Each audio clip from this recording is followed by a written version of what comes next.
শুধু দর্শক শ্রোতা আসসালামু আলাইকুম। আবারও রাজধানীতে আন্দোলন, বিক্ষোভ, দাবি, শাহবাগ দখলে নেওয়া, এই আন্দোলন দেখে মানুষ আতঙ্কিত হয়ে ওঠে। ফ্যাসিবাদী সরকার তল্পিতল্পা গুটিয়ে দেশ থেকে ছেড়ে ভারতে আশ্রয় নেওয়ার পর এই অন্তর্বর্তীকালীন সরকার 160টার মতো আন্দোলন মোকাবেলা করেছে। বিশেষজ্ঞদের ধারণা, এই আন্দোলন দিল্লির রিমোট কন্ট্রোলে পরিচালিত হয়েছে। যারা আন্দোলন করেছে তাদের বেশিরভাগই দিল্লির লাউড স্পিকারের কাজ করেছে। আমরা পুলিশের আন্দোলন দেখেছি, আনসারের আন্দোলন দেখেছি, নার্সদের আন্দোলন করেছি, ছাত্রদের আন্দোলন দেখেছি, আমরা রিক্সা ভ্যানের আন্দোলন দেখেছি, আমরা আইনজীবীদের আন্দোলন দেখেছি। এই আন্দোলন করতে এত ব্যস্ত ছিল, এটাকে প্রশমিত করার জন্য এই সরকার, এই পুলিশ স্বাভাবিক দৈনন্দিন কাজগুলো সরকার পর্যন্ত করতে পারছিল না। এটা একেবারে সুপরিকল্পিতভাবে আন্দোলন চালানো হয়েছিল। বিশেষ করে ইসকন আন্দোলনটা নিয়ে আন্তর্জাতিকরণের অনেক চেষ্টা করেছে ভারত। সত্য বেরিয়ে আসছে যে কিভাবে, কেন, কার উস্কানিতে ইসকন আন্দোলন করা হয়েছিল। ঠিক তদ্রুপভাবে ভ্যান, আনসার, পুলিশ অনেক আন্দোলন আমরা দেখেছি, শিক্ষকদের আন্দোলন দেখেছি। এখন এগুলা দেখলে আমাদের সত্যি ভয় লাগে। আজকের আন্দোলন প্রকৌশলী ছাত্রছাত্রীদের, তারা দেশের সবচাইতে মেধাবী ছাত্র ছাত্রী, তারা এই জাতির দায়িত্ব নিবে সামনে।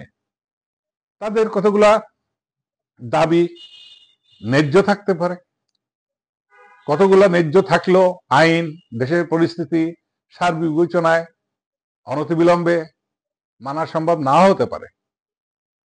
কিন্তু এই আন্দোলন শাহবাগ থেকে আস্তে আস্তে অগ্রসর হয়ে যমুনা অভিমুখী হলে পুলিশ বাধা দেয়। আমি দেখছি মিডিয়াতে অনেকে বলছে পুলিশ এটা না করলে পারতো। আমি বুঝি না মিডিয়া কি খেয়ে লেখে বলে। পুলিশের কাজ কি? পুলিশ তো তার ব্যক্তিগত কোনো কাজের জন্য সেখানে যায়নি। পুলিশ জনগণের মাল, যান এগুলা হেফাজত করার জন্য পুলিশ তৈরি করা হয়েছে। রাষ্ট্রীয় কোষাগার থেকে তাদেরকে অর্থ দেওয়া হয়, রেশন দেওয়া হয়, গাড়ি দেওয়া হয়, অফিস দেওয়া হয় জনগণকে হেফাজত করার জন্য।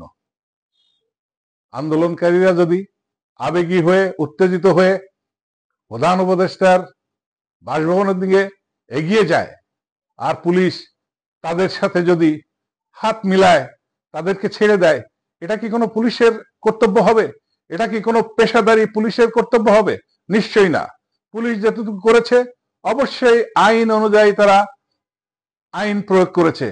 কিছু টিয়ার গ্যাস নিক্ষেপ করা হয়েছে, সাউন্ড গ্রেনেড, হাতাহাতি, দস্তাদস্তি, এগুলা আন্দোলন হলে হবেই।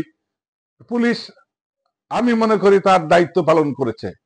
যারা সমালোচনা করছে পুলিশের, আমি তাদেরকে বলবো ওই জায়গাটায় আন্দোলনরত অবস্থায় পুলিশ যখন তাদের মুখোমুখি, আন্দোলনকারীরা যখন যমুনার ভিতরে যাওয়ার জন্য উঠে পড়েছে, পুলিশের আর কি করার ছিল?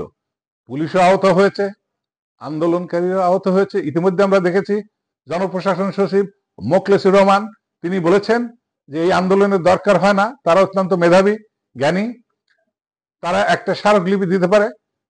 আমরা তাদের দাবিগুলা দেখে পর্যালোচনা করে দেখি, যতগুলা দাবি ন্যায্য, ন্যায়সঙ্গত, মানা সম্ভব, নিশ্চয়ই আমরা সেটা মেনে নিব।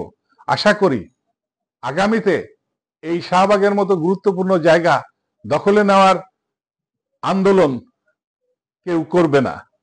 কিছুদিন আগে পুলিশ কমিশনার কয়েকটা জায়গার কথা নির্দিষ্ট করে দিলেন আন্দোলন, দাবি, বিক্ষোভ করার জন্য, কিন্তু সেটা বাস্তবায়িত হচ্ছে না। আশা করি আমাদের সকলের নাগরিক দায়িত্ব সুশৃঙ্খল হওয়া, শৃঙ্খলা বজায় রাখা, যাতে করে আমরা বিশ্বের দরবারেও একটা সুশৃঙ্খল জাতি হিসেবে পরিচিত হতে পারি। আর শৃঙ্খলা না থাকলে সেই জাতির কখনো উন্নতি হয় না। Thank you.